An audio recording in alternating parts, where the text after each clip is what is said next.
பிக்காளி சிக்கா சோத்து கலையிற சொறி கழுத சோறை போட்டுட்டு சொல்லி காமிக்கிறேன் சொறி நாய் நீ உங்ககிட்ட நான் கேட்டேன் நான் சோறு கட்டுன பொண்டாட்டிக்கும் பெத்த பிள்ளைக்கும் ஒரு விசேஷ நாளில் சோறு வாங்கி போட்டுட்டு 100 வாட்டி சொல்லி காமிக்கிறியேடா. இது உனக்கு அசிங்கமா தெரில? நான் தான் உன்கிட்ட படிச்சு படிச்சு சொன்னேன்னா வேண்டாம் வேண்டாம் வேண்டாண்டு நீ தானே வாங்கி கொடுத்துட்டு இப்படி சொல்லி காமிக்கலாமா? சொல்லி காமிக்கலாம். உன் தரம் இதுல இருந்து இறங்கல. உன்னை என்ன கேட்டாலும் நீ அடங்க மாட்டேங்கிறிய. என்னடா என் மையன் பெரிய மையன் நொங்கு வாங்கிட்டு வந்திருக்கிறேன் ஏம்மா அப்படின்னா என்னடாங்கிறேன். தாங்க சாப்பிடுங்க நீங்க. நொங்கு கேட்டுக்கிட்டே இருக்கேன். அவனுக்கு அது அந்த நேரம் அது கரெக்டாக வந்தாதே சரி இருக்கட்டும். இதுதான். இதை விட எனக்கு என்ன வேணும்? பிள்ளைங்க கையிலையும் புருஷன் கையிலையும் வாங்கி சாப்பிட்டா அது ஒரு சந்தோஷம். ஆனால் அங்கே புருஷன் சரியில்லை. கூத்தியா கழகு பிடிச்சிக்கிட்டு இருக்கேன். கூமாப்பட்டிக்கு வாங்கி கொடுத்து அழகு பார்த்துக்கிட்டு இருக்கேன். ஒன்று இல்லைனாலும் ஒன்று இருக்குன்னு ஆண்டவன். இதுதான் நம்ம ஏதோ ஒரு புண்ணியம் பண்ணியிருக்கோம்னா ஏதாவது ஒரு விஷயம் நமக்கு ஒரு சந்தோஷம் கொடுத்தாலும் அதுவே போதும். அதுக்காகவே காலத்துக்கு இருந்துடலான்ற அளவுக்கு வந்துடும். ரைட்டா? சரி, அது ஒரு பக்கம் இருக்கட்டும். எனக்கு 2 தடவை வாய்ப்பு கிடைச்சிச்சு இவளை கொண்டு போய் உள்ள வைக்கிறதுக்கு. உனக்கு மன உளைச்சல் கொடுக்கக்கூடாது, உடம்பு அலைச்சல் கொடுக்கக்கூடாதுன்னு நான் அமைதியா இருந்தேன்ல. அப்ப நீ என்ன செய்யணும்? அவ ஒரு அப்பனுக்கு பிறந்தாலும் வாடின்னு சொல்லி ஒரு பொய் கேஸ் போட்டான். அதை நீ எப்படி பண்ணணும்? அவ கூட நீ சேர்ந்து கூட போய் இருந்து கேஸ் ஆக்கி வச்சுட்டு இப்ப நீ என்ன உட்காந்து இதை ஒரு விஷயமா நீ நடத்திக்கிட்டு இருக்கிற? அப்ப எனக்கு வெறி வராதா? எனக்கு கோபம் வராதா? ஆனா மெர்சி மாட்ட நான் உண்மையாவே நான் கேட்டுக்கிட்டேன். தயவு செஞ்சு மெர்சிமா எனக்காக இந்த 2 பேரையும் ஒதுக்கி உள்ள வச்சிருங்க. ரொம்ப மன உளைச்சல் ஆளாகிக்கிட்டு இருக்கோம் எல்லா மக்களுமே, எல்லா உறவுகளுமே. லைலா மஜ்னுவை நீங்க பிரிச்சிடாதீங்க, தயவு செஞ்சு பிரிச்சிடாதீங்க. இந்த இளஞ்சோடிகள்னு சொல்லி நான் தான் கேட்டுக்கிட்டேன். ஏன்னா உன்னைய வெளியே விட்டோம்னா நீ அவளை காப்பாத்துறதுக்கு ரெடி ஆயிடுவேன். அதனால பேசுனது அவ தானே. அல்டா புராணி உல்டா புராணி, நான் கெத்து நீ வெத்து, நீ என்ன மன்னிக்கிறதுக்கு ஆண்டவனா? கால் மேல கால் போட்டுக்கிட்டு என் மசுரை கூட அசைக்க முடியாது. இவ்வளோ பேச்சு பேசுனால சும்மா போடுவாங்களா கேஸு? அவ பேசுன பேச்சுக்கு அனுபவி ராஜா, அனுபவி. இதுதான்.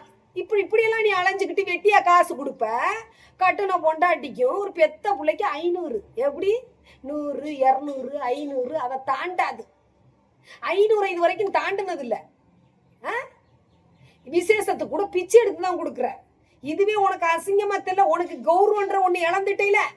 எப்படி வேணாலும் வாழலாம், எப்படி வேணாலும் பேசலாம் அப்படின்னு தான் நீ நினைச்சுக்கிட்டு இருக்கிற. சொல்ல எப்படி பிரச்சனை ஆரம்பிச்சிச்சு? எனக்கு நான் ஆக்சிடென்ட் ஆகி கிடந்தப்ப அவ எங்க என்னதை அனுப்பி வச்சு இந்த அளவுக்கு வச்சிருக்கிறான்றது தெரியல. அப்ப அதற்கு தட்டி கேட்க உனக்கு துப்பு இல்ல.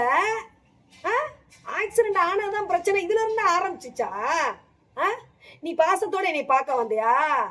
பாசத்தோட வந்திருந்தவனா இருந்தா ஒரு 10 நாள் ரெஸ்ட் எடுக்கிற வரைக்கும் என் கூட இருந்திருப்ப. பரதேசி பாதியில விட்டுட்டு போனவன் தானே. இந்த பிள்ளைக்கு ஆக்சிடென்ட் ஆனப்ப நீ அவ கூட இருந்தன்னு கேட்பாங்கல்ல. அதுக்கு தான் நீ பதறிக்கிட்டு ஓடி வந்த. நீ அது உண்மையான பாசம்னா இப்பெல்லாம் சொல்லி காமிச்சு வீடியோ போட மாட்டேல. அதுக்காக தான் நீ ஓடி வந்த. நீ இல்லைன்னா நான் செத்தா போயிருப்பேன். ஆண்டவன் எப்படினாலும் யாரு மூலியமா? புருஷன் இல்லைனாலும் புள்ள இல்லையா எனக்கு என்னை காப்பாத்துறதுக்கு?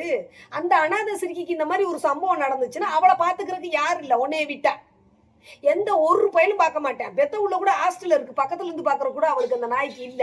இந்த குடுப்பனை கூட வராது. இப்படிதான் கர்மா. ஒவ்வொருத்தருக்கும் எவன் என்னென்ன செய்யறாங்களோ அவனை பூரா தொடரும் எந்த வழியிலையாவது. நான் இங்க திருந்துறதுக்கு தான் அவன் போகுதுங்க. ஆனா திருந்த மாட்டேங்குதுங்க. திரும்ப திரும்ப செய்யற தவறுகளை செஞ்சுக்கிட்டு தான் தெரியுதுங்க. காசு இல்லைங்கிற உனக்குலாம் அறிவு இல்ல. காசு இல்லைங்கிற மனசாட்சி இல்லாம அம்புட்டை சம்பாதிக்கிறிய. ஆண்டை மேல சத்தியம் பண்ணி சொல்லு, உங்க அம்மா மேல சத்தியம் பண்ணி சொல்லு. அம்புட்டு காசு அவுசாரிக்கு கோயிக்குள்ள கொட்டிப்புட்டு அடே இவங்கிட்ட காசு இல்லைன்னு சொன்னே காசு போட்டு ஊர்வலம் அனுப்புறதுக்கு கூட்டி விடுறீங்க பாத்தீங்களா? உங்களையெல்லாம் என்னத்தடா நான் சொல்ல? உங்களையெல்லாம் நான் ஒன்னும் சொல்ற ஐடியா இல்லை. தயவு செஞ்சு என் உறவுகள் எல்லாருக்கும், பார்க்குற உறவுகள் அத்தனை பேருக்கும் சொல்றேன், இந்த ஆளுக்கு சூப்பர் சாட்டு கொடுக்காதீங்க. அவனை இந்த கலசடையை கூட்டுக்கிட்டு கண்ட பக்கம் திரியிறான்ல, அதுக்கு காசு போடுறத பத்தி நமக்கு தேவையில்லை. ஏன்னா அவன் அப்படிப்பட்ட ஆளுக தான் அவனுக்கு அந்த மாதிரி அந்த வேலைக்கு உதவி செய்வாங்க. அதை நான் எதையும் கேட்க போறதில்லை. என் பேரன் சொல்லியோ என்னைய சொல்லியோ என் பேரை சொல்லியோ இந்த ஆள் சூப்பர் சாட்டு நான் அங்க என் பிள்ளைக்கு கொடுத்துட்றேன், என் பேரனுக்கு கொடுத்துறேன், என் பொண்டாட்டி கொடுத்துட்றேன்னு சொல்லி இது வரைக்கும் போட்ட காசை இந்த ஆளு தந்ததே இல்லை. அதனால இனிமே அவன் தரப்போறதும் இல்லை. கொஞ்சம் கூட அவன் மனசாட்சி இல்லாம ஒருத்தி கூட குடும்பம் நடத்திக்கிட்டு இருக்கிறான். தயவு செஞ்சு 10 காசு கூட சூப்பர் சாட்டு கொடுத்துறாதீங்க. ரைட்டா? 10 காசு கூட கொடுத்துறாதீங்க. இவன் அப்படியே போகட்டும். இவன் செய்யற பாவம் இன்னும் எவன் அவன் ஒரு விஷயத்த கூட அனுபவிக்க மாட்டேன். அவனுக்கு நிறைய கையில பணம் இருக்குன்ற ஆணவம் ஆட்டம் ஆடிக்கிட்டு இருக்கா ஒருத்தி. நீ என்ன மன்னிக்கிறதுக்கு ஆண்டவனாண்டால? தயவு செஞ்சு மெர்சிமா உங்களுக்கு திரும்ப திரும்ப சொல்றேன், இந்த மன உளைச்சல் கொடுத்ததுக்காக ஒரு இது போட்டிருக்கீங்களே 25 லட்சம், அந்த இதில் நீ வாபஸ் மாறிடாதீங்க. ஏன்னா எந்தெந்த சமயம் நீங்க எப்படியெல்லாம் இருந்து நீங்க உதவி பண்ணின உங்களை வாங்கி அனுபவிச்சுட்டு பண்ணுச்சுகள்ல, போட்டதான் வாங்காதீங்க. இவ 6 சென்ட்டுக்கு இடம் வாங்கி கட்டடம் கட்ட போறாளாம். என்னால ஒன்றும் பண்ண முடியல. நீங்க அப்படிக்கா இப்படிக்கா ஏதாவது பார்த்து பண்ணுங்க. உங்க மூலியமாவது இந்த யூடியூப்ல கொஞ்சம் மன நிம்மதி கிடைக்கட்டும் எங்க எல்லாருக்கும். நான் அவ தனிப்பட்ட பொண்டாட்டியெல்லாம் வந்து எதுவும் கேட்கறதுக்கு முடியல. நான் உங்ககிட்ட கேட்கறது, நாங்கள் எல்லாரும் நிம்மதியா இருக்கணுமா, இந்த வேலையை சிறப்பாக செஞ்சிருங்க. சட்டம் தன் கடமையை செய்யும்ட்டு பொறுமையின் சிகரம்னு பேர் எடுத்த நீங்க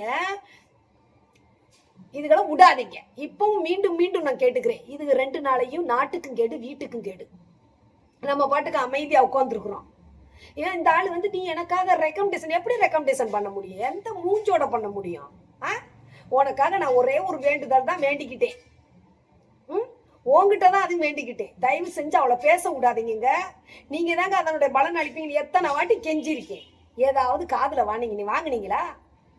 உங்களுக்கெல்லாம் இனிமே வாய்ப்பு இல்லை ராஜா, வாய்ப்பு இல்லை. தயவு செஞ்சு மீண்டும் மெர்சிமாட்ட கேட்டுக்கிறேன், நீங்க கெத்தா இருந்துருங்க, வெத்தா இருந்துடாதீங்க. இதுல மன்னிச்சிங்கன்னா நீங்க வெத்து, நீங்க மன்னிக்கலைன்னா நீங்க கெத்து. ரைட்டா? இதைத்தான் நான் திரும்ப திரும்ப சொல்லிக்கிறேன். நான் ரொம்ப பொறுமையா இருந்துட்டேன்.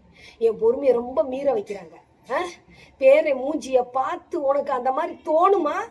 கையில காசு இல்லைங்கிற கொடுத்தாதானே நான் எதுவும் செய்ய முடியும். யாரும் உனக்கு கொடுக்கணும் இனிமே? போதும். நீ எவ்வளவு நீ ஆட்டையை போட்டு எவ்வளோ வேலை பண்ணி இருக்கிற எங்களுக்கு கொடுத்த காசெல்லாம். விளம்பரம் அனுபவி. உன்னை ஆண்டவை இருந்து பார்த்துக்கிட்டு இருப்பான். வை, காசு இருந்தா எதையும் சாதிக்கலான்னு அவ சொல்லி வச்சுக்கிட்டு இருக்காளா? இவ்வளோ காசு இருக்குதே, உனக்கு நிம்மதி இருக்குதா? ஒரு நிம்மதியான தூக்கம் இருக்குதா? ஒரு அமைதியான வாழ்க்கை இருக்கா?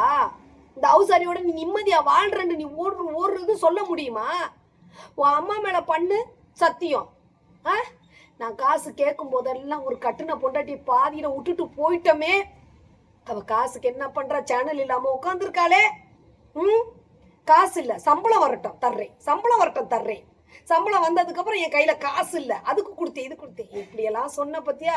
ஆண்டை எதுக்கு கொடுக்க வைக்கிறான் பத்தியா? அனுபவி. மீண்டும் சொல்றேன் மெர்சிமா, மன்னிக்காதீங்க.